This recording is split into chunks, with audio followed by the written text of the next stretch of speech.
nous sommes venus à la rencontre d'une femme d'exception. Elle, c'est Madame Fifi Louyola Fissansoa, c'est une femme d'exception. Ça, c'est votre émission, ne zappez pas. J'ai en face de moi une femme qui parle bien. Madame Fifi, bonjour. Bonjour Salomon Bo. Madame, est-ce que vous pouvez nous parler brièvement, si je vous demandais, qui est Simon Kimbangu pour vous?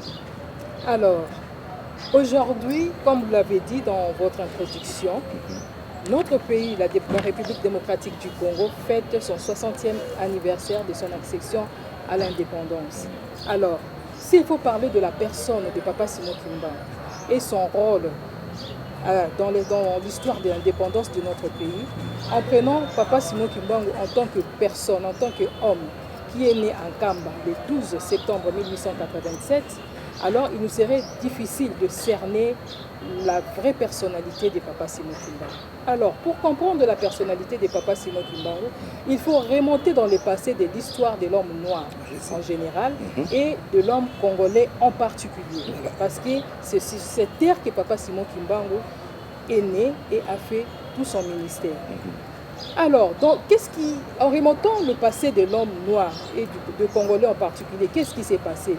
N'oublions pas que nous, le noir, nous avons eu un moment donné de la vie, été esclavagés. Nous avons été déportés avec la traite transatlantique, la traite négrière, qui a fait que l'Afrique a perdu la moitié de sa population. Admettons aujourd'hui dans la République démocratique du Congo, si nous sommes à 90 millions d'habitants, pendant les 4 siècles de l'esclavagisme, l'Afrique, ou soit le bassin du Congo, a perdu la moitié de sa population, on peut dire 45 millions des hommes et des femmes. Alors, devant ces atrocités, nos ancêtres se sont retournés vers l'unique secours et l'unique aide, recours, qui est l'être suprême, Tata Nzambiampo. Et c'est dans ces contextes-là qu'est né Papa Simon Kimbangu. Et comment nous pouvons ainsi confirmer la thèse que je viens d'évoquer? Nous avons vu qu'avec la traite négrière, l'Afrique avait perdu et avait beaucoup saigné. Et alors, il fallait mettre un terme à cette exploitation et à cette souffrance atroce que nos ancêtres ont subi. Et alors, par, moi ce que j'ai dit, le processus de Dieu et par le biais de ce que nous appelons le roi Léopold II, qui a eu cette idée de faire réunir ses contemporains, c'est-à-dire les grandes puissances, les grandes familles puissantes à l'époque européenne, pour enfin leur dire d'arrêter l'esclavagisme. Car il a eu une idée magique. C'était quoi? C'était d'exploiter le noir dans leur propre sol. C'est ce qui a donné naissance à la colonisation. Donc l'homme africain, l'homme noir n'était pas libéré directement, mais il s'était apaisé de sa souffrance. Parce que les mamans qui voyaient leurs enfants être déportés vers des pays étrangers, des familles qui étaient divisées, éparpillées, ont vu être sédentarisés, rester sur place, malgré la souffrance, mais ils étaient là. Donc c'était le début de soulagement. Alors, cette conférence qui a donné naissance à la conférence de Berlin plus tard, que le roi Léopold II a convoqué, c'était un certain 12 septembre 1876, dans la capitale belge, au château de Lincoln, qui est le lieu de résidence du roi de Belgique. Alors, dans cette conférence, il était question de quoi? Dans cette conférence, il était question de parler du bassin de l'Afrique centrale, qui était le bassin du Congo.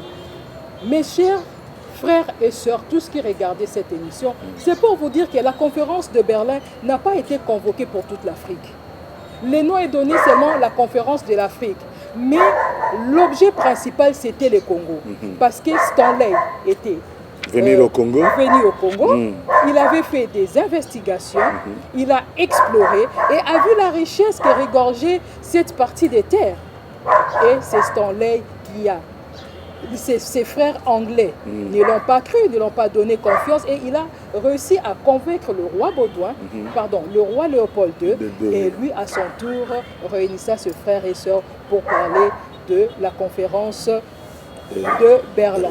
Et curieusement, c'est toujours le 12 septembre 1887 comme le 12 septembre 1876 qu'est naquit Papa Simon Kimbangu.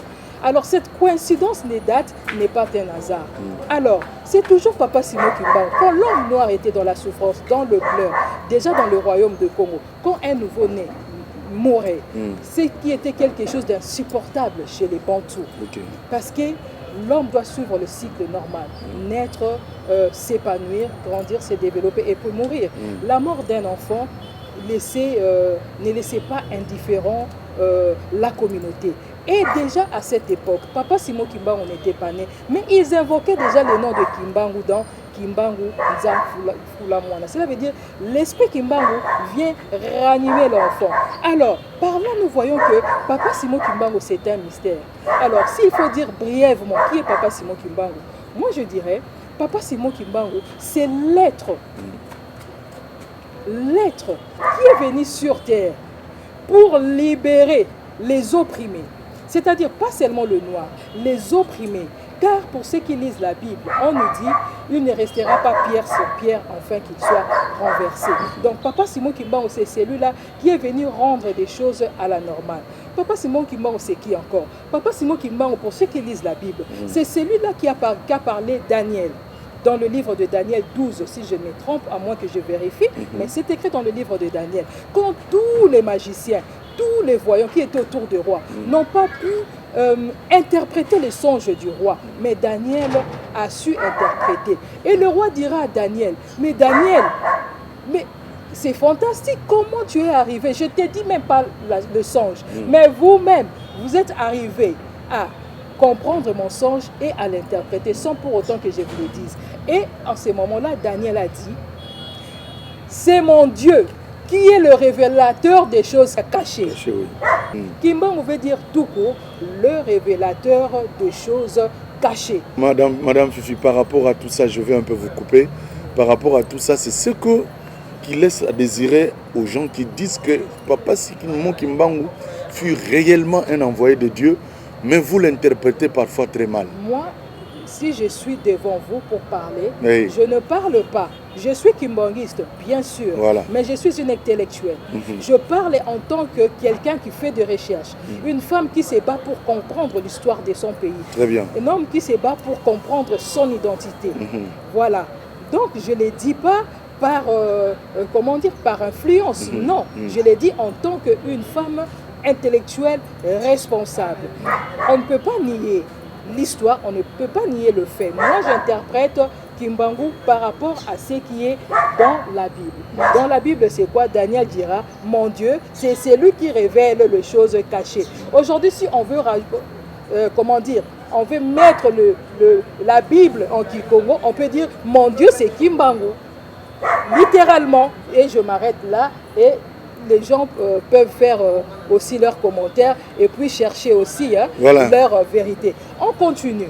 Simon Kimbangu, c'est qui? Simon Kimbangu, c'est celui qui est le maître, la pièce maîtresse ou le maître de l'indépendance dont nous commémorons aujourd'hui le 60e anniversaire. Simon Kimbangu, c'est qui? Simon Kimbangu, c'est lui qui a sorti l'homme noir de son ignorance. Simon Kimbangu, c'est celui qui a montré le chemin de la liberté, de la lumière à l'homme noir.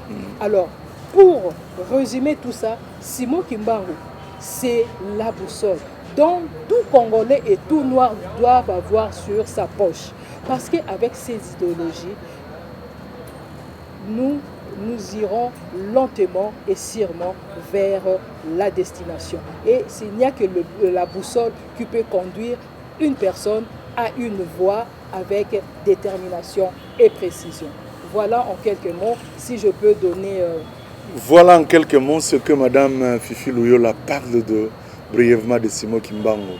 Mesdames et messieurs, vous qui nous suivez en Europe, avoir une telle femme intelligente qui réfléchit sur Simon Kimbangu, c'est très important. Vous avez vraiment la raison de pouvoir suivre cette émission jusqu'à la fin. Vous nous suivez partout à travers le monde.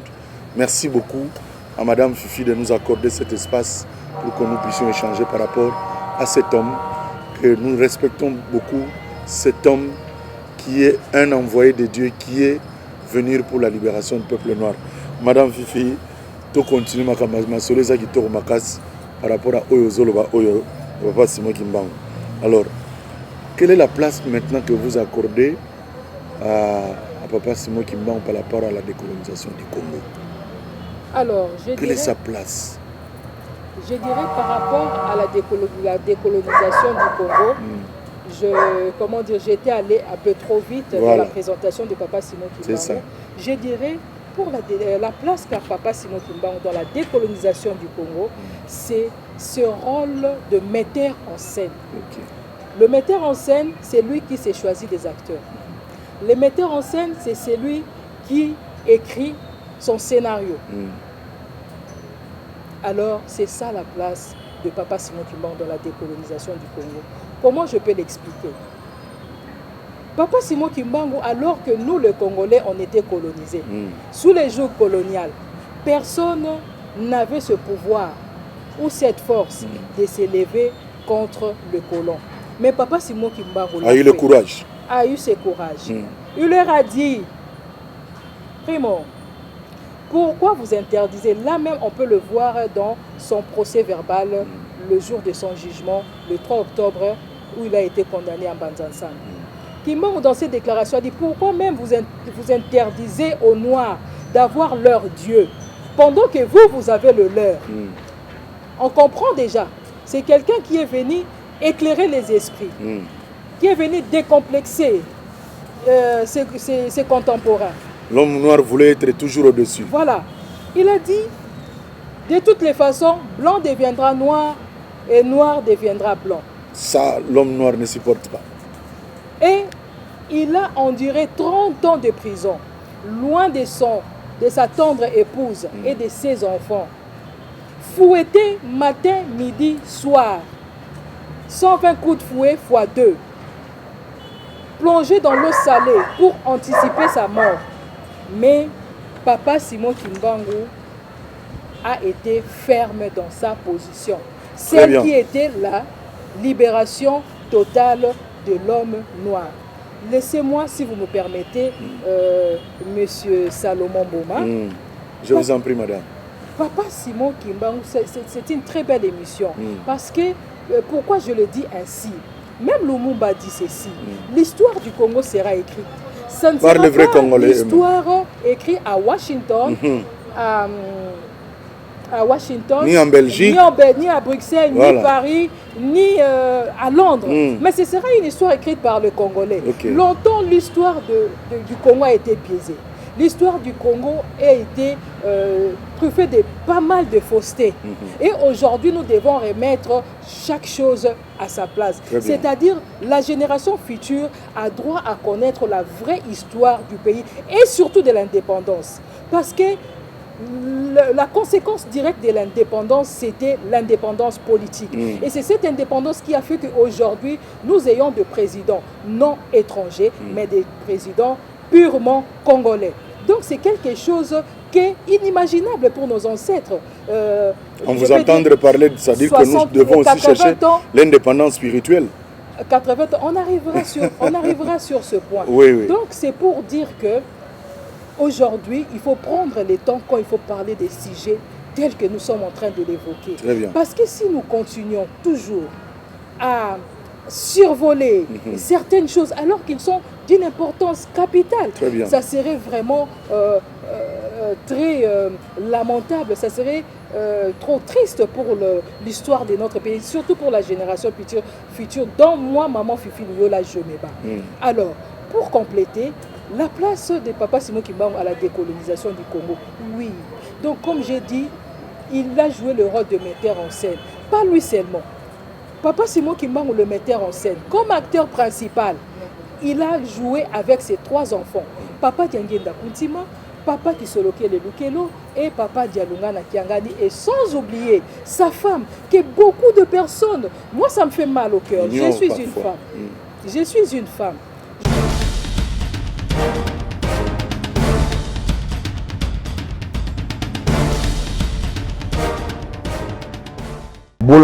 Bolanda, Africa Active TV avec Salomon, l'Américain noir.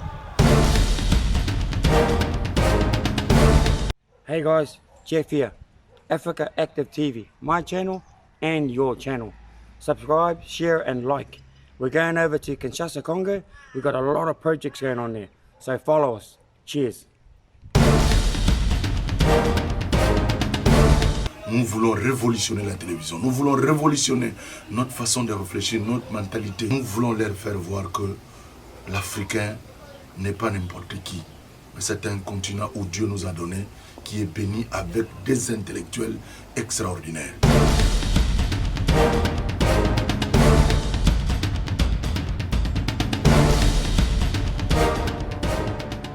Quand je vois le 8 mars être célébré partout dans le monde et célébré de femmes, et les gens oublient Maman Moulou qui était l'épouse de Papa Simon Kimbangu. Parce que si nous avons eu l'indépendance du Congo, croyez-moi, frères et sœurs, vous qui nous suivez, c'est grâce à cette femme.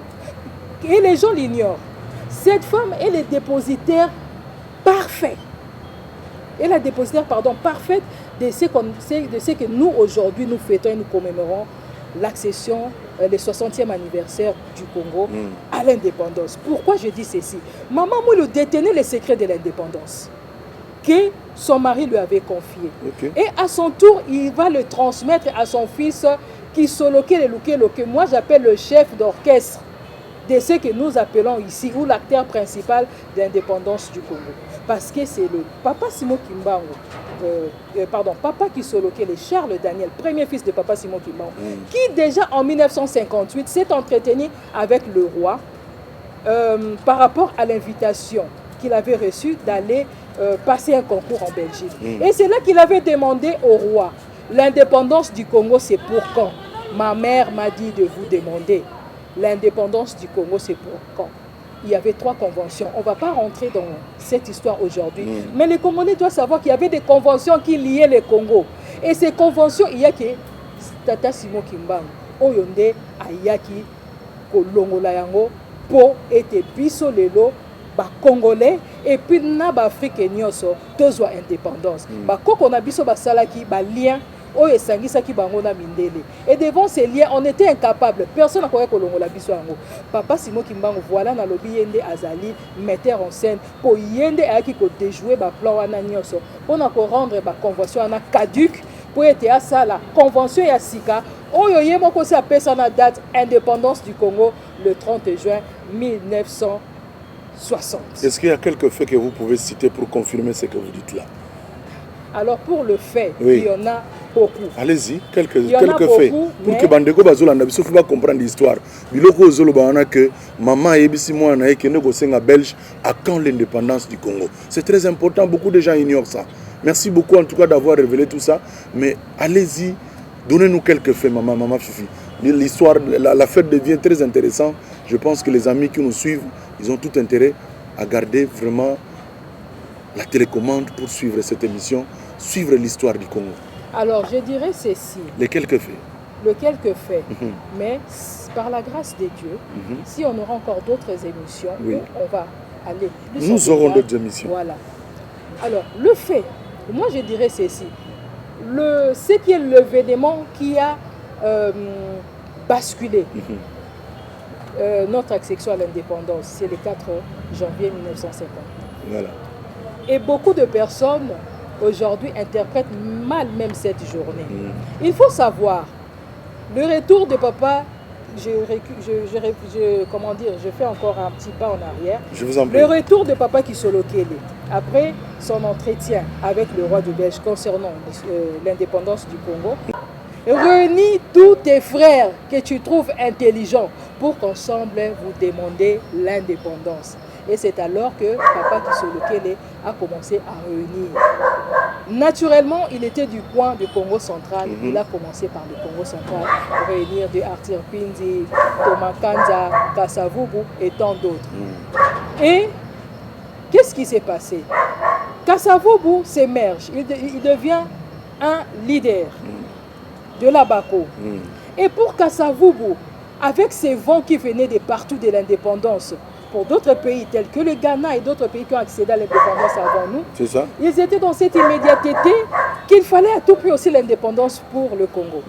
Kasavubu est allé voir les Russes pour qu'ils prennent l'option des armes afin de lutter pour conquérir l'indépendance. Et étant limité financièrement, Kasavubu ira voir Papa Dianguinda. Papa Dianguinda, dans cette époque, il était leader d'un mouvement qu'on appelle les Kimbangis, avec des milliers d'adeptes. Et vous savez, la force d'une personne quand il a déjà autour de lui des adeptes. Et Papa Dianguinda dira à Kasavubu lors de leur rendez-vous avec le Russe en question qui est venu de Brazzaville. Ces témoignages, vous pouvez le voir sur YouTube. C'est le chauffeur personnel de Papa Dianguinda qui racontait ça. Cette version d'histoire. Très bien. Alors, il s'appelait Papa Kalamvula. Arrivé aujourd'hui à la commune d'Enjili, le lieu de leur rencontre, Kasavubu dira à Papa Dianguinda, voici le monsieur en question. Il est là, on a déjà tout planifié. Maintenant, il reste seulement de parler d'argent. Et Papa Dianguinda, calme qu'il était de nature, dira à Kasavubu, j'ai compris. Retournons, je vous donnerai la réponse demain. Et cette réponse n'a pas plu à Kasavubu. Pourquoi? Parce qu'il a fait venir quelqu'un pour rien. Et Papa Dianguinda a insisté, je sais pourquoi. Le Russe est reparti. C'était le 2 janvier. Arrivé le 3, Kasavubu vient voir Papa Dianguinda pour avoir la fameuse réponse de Papa Dianguinda. Et Papa Dianguinda lui remettra une enveloppe, une lettre scellée. Il dira, prenez cette lettre, apportez-les au gouverneur. Si je ne me trompe pas, c'était le gouverneur Pétion à l'époque. Et étant un politicien aussi, Kasavubu a envoyé son secrétaire Vital, Mwanda Vital, d'aller remettre la lettre. Le 3, le gouverneur a lu la lettre. Ce qui était dans la lettre, ni moi, ni les politiciens de l'époque connaissaient le contenu. Seul le gouverneur et Papa Dianguinda en savaient le contenu. Le 4, Kasavubu devait faire un meeting parce qu'il était sûr de sa démarche, de faire accéder ses concitoyens qui espéraient tendrement à cette indépendance. Donc Kasavubu, en espérant avoir une bonne solution pour les dire à comment je peux appeler ces militants, voilà. À ces militants qui étaient sur place, et pour raconter tous ces vents qui venaient de l'Afrique de l'Ouest, les vents de l'indépendance. La population assoiffée d'écouter les discours de Kasavubu, qui était, si je ne me trompe pas, accepté, mais au final, en dernière minute, être annulé. La conséquence de la lettre. On a dit, non, le meeting de demain n'aura pas lieu. La lettre de Papa Dianguinda. Et les gens arrivent le 4. Kasavubu vient leur expliquer qu'il n'y aura pas meeting. Et c'est par là que les gens se sont enflammés. Quand on parle de la rencontre sportive entre Vita Club et Mikado, tout ça c'est rien. L'élément déclencheur de l'indépendance du Congo, c'était la fameuse lettre de Papa Dianguinda Coutima du 3 janvier 1959. Et c'est de là tout est parti. Et je vais dire, c'est une coïncidence. J'habite dans le quartier qu'on appelle quartier Kimbangu. Et c'est ici qui était le foyer de toutes ces insurrections, je peux dire, si je peux l'appeler ainsi, ou de toutes ces révoltes. Voilà, de toutes ces révoltes. C'était ici qu'on appelait les fonds Cobel. Dans les quartiers ici. Dans ces quartiers-là, il y avait des Portugais. Et c'est là. Le quartier béni. Voilà, allez-y maintenant comprendre pourquoi ces quartiers ici portent le nom de Kimbangu. Là où était le foyer de cette révolte. Et curieusement, ça porte le nom de Kimbangu. Donc vous voyez maintenant pourquoi nous disons que, par rapport aux faits, je vous montre le fait. Alors il y a beaucoup de faits. À part celui-là, on peut citer encore tant d'autres. Je vous ai parlé de Papa Kisolokele qui s'est entretenu avec le roi demandant l'indépendance du Congo pour le 30 juin. Je vous parle de encore de ces faits, où Papa Dianguénda a écrit une lettre. Et les témoignages des kimbanguistes la veille, il y a eu une personne, un homme, qui a fait tous les tours de la maison, des maisons de kimbanguistes à l'époque, pour leur dire demain, à telle heure, ne sortez pas. Et ils ne comprenaient pas. Voilà, ce sont des choses que nous, aujourd'hui, nous devons apporter sur table pour que tout le monde puisse avoir la lumière de ce qui est l'histoire de notre pays. Et je dirais ceci, le Premier ministre, l'ancien Premier ministre, vers des années 40-45, anglais, Georgie, a dit ceci, un peuple qui oublie son passé n'a pas d'avenir. Alors nous, le peuple congolais, le mal, nous oublions notre passé. Soit nous disons connaître le passé alors que nous ne le connaissons pas. Afa Onan, vous nous suivez en Australie, partout. En France, vous nous suivez. Aminata Ndongala, vous nous suivez. En tout cas, je vous aime beaucoup. Charlie Lubaki, vous nous suivez à Houston, aux États-Unis d'Amérique. Coco Anaïs Mbikila. Vous êtes tellement nombreux à nous suivre sur Africa Active Télévision. Nous devons activer nos pensées pour que le Congo puisse changer, pour que notre Afrique puisse changer. Derrière coronavirus, il y a beaucoup de leçons à tirer, mesdames et messieurs. Nous ne pouvons pas continuer à garder notre histoire dans notre armoire, mais il faut sortir ça, faire lire à nos enfants qui sont à Kinshasa, qui sont au village dans l'arrière-pays, mais qui sont aussi en étranger, parce que demain, ce sont eux qui vont écrire l'histoire du Congo, comme Lumumba l'a dit, et Madame Fifi l'a répété tout à l'heure. Madame Fifi, merci beaucoup, en tout cas c'est intéressant ce que vous dites, 60 ans après. Pensez-vous que l'idéal de Papa Simon Kimbangu est atteint? Oui, je dirais, parce que parmi les missions, en faisant de recherche sur la personne de Papa Simon Kimbangu, parmi les missions de Papa Simon Kimbangu, nous avons vu, il a quand même réussi à faire accéder l'homme noir à l'indépendance politique. Ça, c'est un point positif. Alors, n'oublions pas, le 6 avril, qui, chez les kimbanguismes, ou bien dans l'histoire du kimbanguisme, est le début du ministère de Papa Simon Kimbangu. Et dans ces débuts-là du 6 avril 1921, Papa Simon Kimbangu a guéri une femme qui souffrait de maux de tête graves et sévères. Cette femme était réputée dans sa communauté comme une femme souffrant sérieusement de problèmes de maux de tête. C'est sur ce point-là que je dirais que l'idéal de Papa Simon Kimbangu, n'est pas encore acquis. Celui-là de la transformation du mental de l'homme noir. Je ne sais pas si vous me comprenez. Comment il a fait tout ça? Son ministère coïncide avec la guérison de cette femme qu'on appelle Kianton. Cette femme malade depuis des années de maux de tête. Vous voulez nous dire que ce sont des signes que nous avons vus dans la Bible avec Jésus-Christ, une femme qui avait le perte de sang pendant autant d'années et tout ça. Je ne suis même pas dans cette optique-là.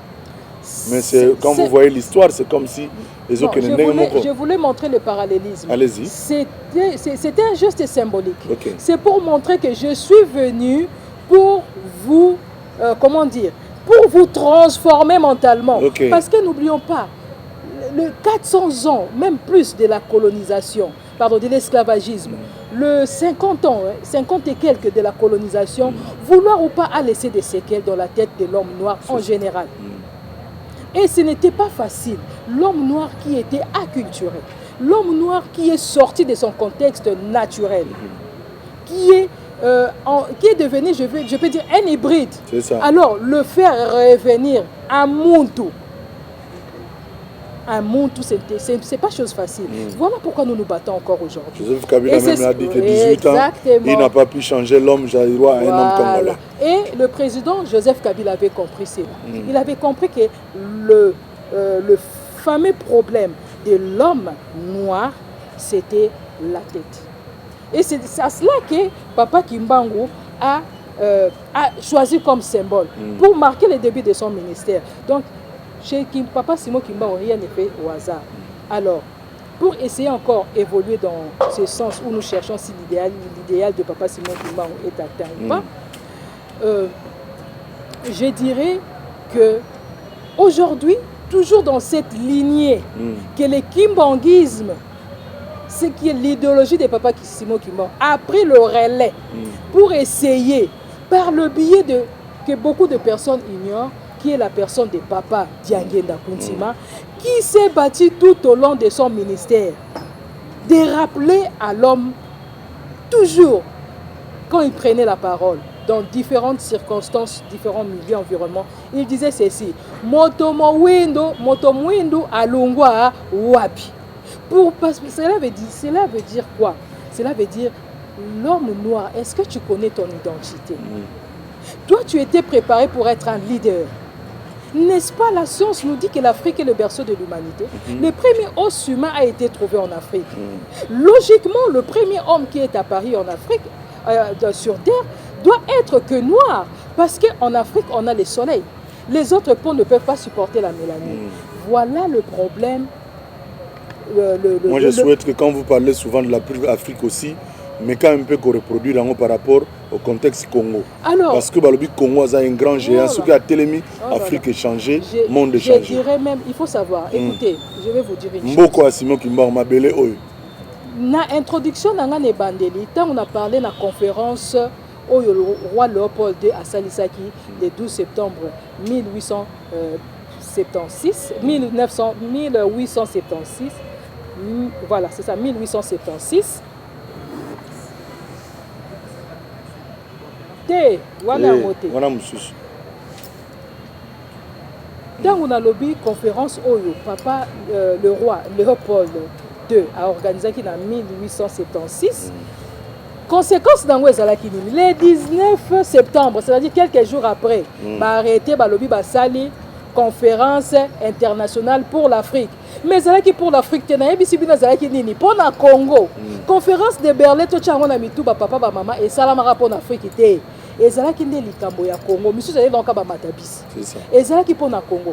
Et boye bande siko, tant on a mona kabatu balingi pour comparer Congo trop. Eh tela kutu na Sénégal, bango kuna baza bien boyete, tela mboka boy, bango kuna kutu baza bien. Le Congo ne peut pas être comparé à na pays nyoso mokile ko comparé na Congo te, parce que ils savent appuyer comme il faut au Congo pour que l'homme congolais reste tel qu'il est, pour qu'il n'accède pas à la reconnaissance identitaire de sa personne.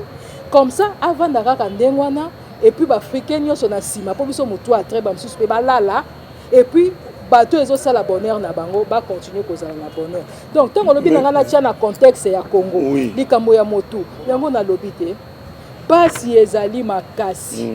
Mais votre question, madame, votre réponse ici me pousse maintenant à vous poser une question. Que doivent faire les kimbangistes, les dirigeants congolais, le peuple congolais pour que la vision ou l'idéal de Papa Simon Kimbang soit atteint, pour que tu comprennes.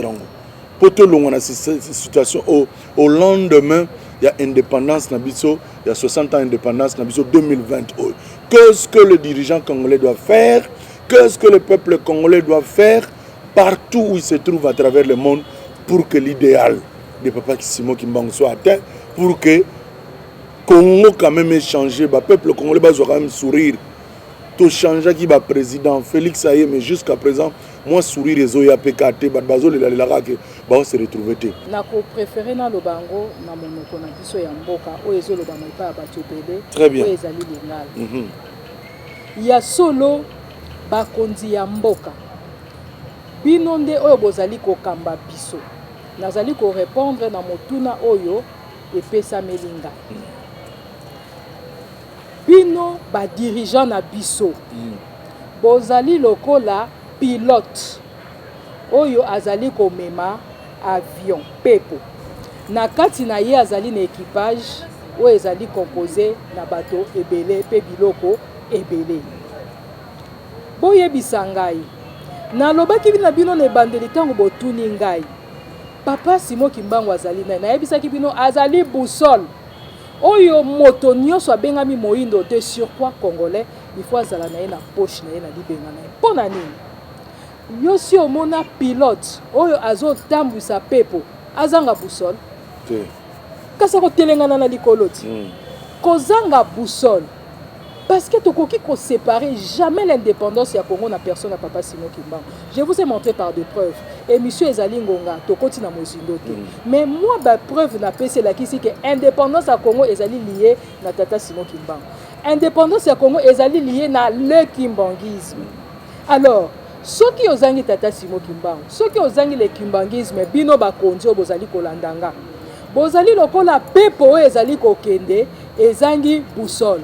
Conséquence yango outi koloba ngo sikoyo toko changer ka ba président ndenge papa na biso oyo biso bana kini toyebaka mongolo dia kalobi motuka yango moko bazo changer kaka ba chauffeur mais ba pane yango wana kaka donc ba continue biso bazali ba pilote ba ko tourner kaka likolo ba ko tourner kaka likolo po baza na boussole te et conséquence yo za na kati avion oyebi ke ba bisa bilo ke dans 8 heures du temps faut bokoma et comme 10 heures 11 heures 12 heures 14h, 20h, tozo koma kaka te, ezali kamboti. Siko tala ko banga ezali wapi, ba kontina ngai. Bino wo bozo landa ngai. Ko banga ezali wapi, ko banga ezali to koma na perte ya kérosène. Pour ceux qui ont meli ko tourner na likolo. Kérosène pe ezalaka na quantité nango batiaka na pepo. Siko soki kérosène esili, eza wapi, chute libre. Crash. Et chute wana ezali nini? Oyo ngai maman Fufi na komi ko bangela ezali la deuxième colonisation parce que mindele ba yebi yango na mitu na ba il faudra une deuxième colonisation yango na biso pilote na oyo population pour tout na pe pona ba population na population o tozali lokola ba passager to tozo faire partie ya équipage ba politicien bazali bazo ke négoter kamboka libanda ainsi de suite bazo bosa ne ke biso nyonso tozana sort et moko soki lelo kérosène esili ma donc pas biso soto panzani muta ko bika te même awa la génération future pour balobi la deuxième colonisation ça sera pire que oyo to monaki yango nazo senga na bolingo ya Nzambe pour que deuxième colonisation ezalate nazo senga epai na bino bakonzi botala batu bakoki koloba mabe ya bakonzi ya mboka ngala lobaka mabe ya bakonzi ya mboka te po eza na idéologie na biso bakimbangiste et ça la kabiso fier quand on voit la tête de pays nos frères à nous moi je fais partie de ces familles là 37 000 familles déportées mes ancêtres bazalaki déportés o babenga bango bankoli qui ont souffert pour les loyo église na biso to be église kimbangiste ezwa to yebi pasio bakoko bamonaka po tozwa kimpwanza alors tango na monaka ndeko nanga noir congolais azali na motu ya mboka mabe na ye to malamu na ye sala kanga esene pona yebi kazande konanga yango wana na kumisaka ba nyonso ko banda na papa Kasavubu te na otoza na elelo mais to tala likambo papa Mobutu alobaka mabe na ye olobi ke to bongisa wana Afrique te sala sengo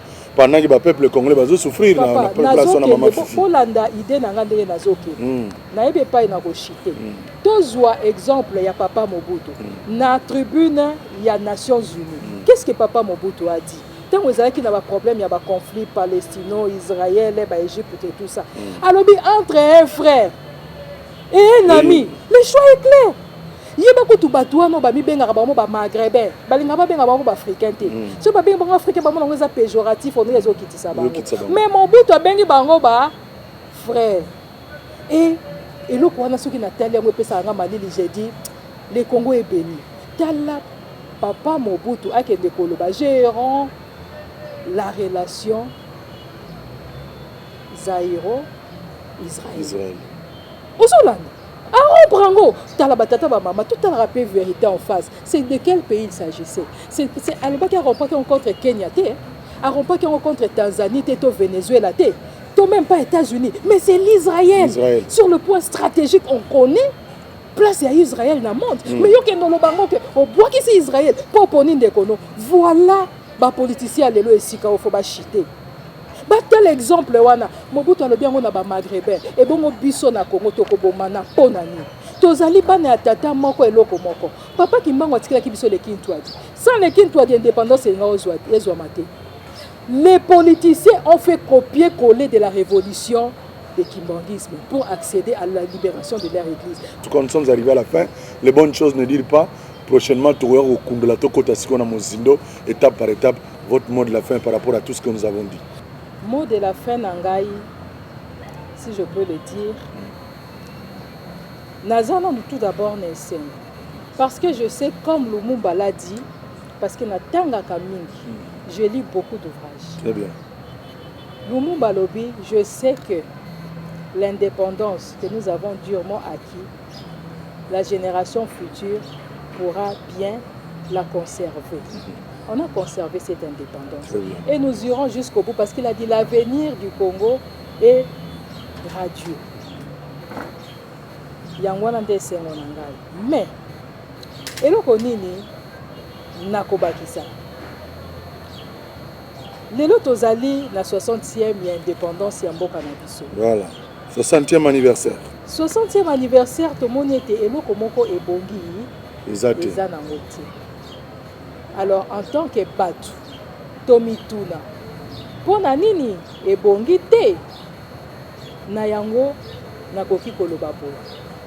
Désormais Congolais nyonso à moins que ozala na yo de mauvaise foi, mais ceux qui ont de bonne foi, il faut qu'on y ait indépendance ya mboka na biso, nous le devons à Papa Simon Kimbangu. Mutu ayebaki ebandeli pe suka nango Papa Simon Kimbangu.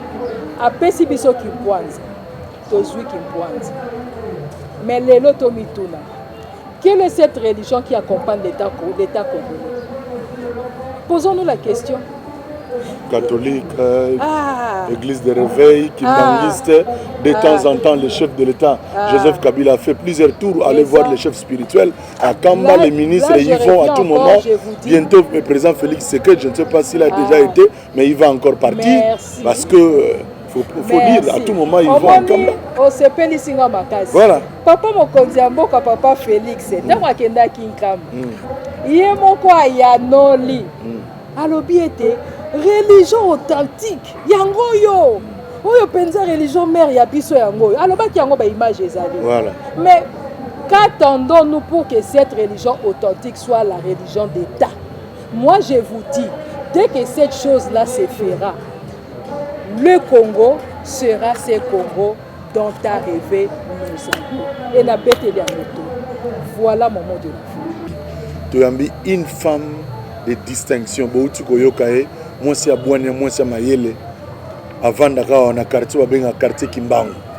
Donc il y a pour nous qu'on va un quartier parce que ça pas quartier moko béni. Oyo mosala Nzambe aloba benisa. Yango moni Nzamba za ko continuer à inspirer Mayele oyo. Atanga mingi. Vous venez là de suivre cet entretien que Madame Fifi Luyo la Fissance nous a accordé. Merci beaucoup maman. Merci. Pour cette opportunité que vous venez d'offrir à tous les Congolais à travers le monde qui nous suivent à la RTNC et tous ceux qui vont nous suivre à travers le monde sur Africa Active Télévision. Merci beaucoup. Monsieur l'architecte Coco Sombolai, l'architecte Coco Sombolai, Azolanda Bisso depuis Brisbane, Australie. Merci beaucoup à Eric Afa Onan. Merci beaucoup Nabino Nyos Bolandi Bisso à travers le monde. Merci beaucoup à monsieur Jean-Papi Lokwa, au hasard un grand maçon à Kinshasa, à la Narabiso Mingi. Bino Nyos Bandeko, Olandara notre Congo na Bolobo, na Botanankasa, partout à travers le monde, na Kwamuntu, partout na Mbushima et na Kananga. Merci beaucoup. L'histoire à Congo, et Rosala Rokoma Manabiso Moba Congolais. Prochainement, tu vas aller moi sa boania à décortiquer Ibsabso, Makamusu et Tikali à Bombi Nakata Mote Manae. Merci beaucoup, Botika Malam. Oma Botanabino. Bye, bye, bye.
Bolanda, Africa Active TV avec Salomon, l'Américain noir.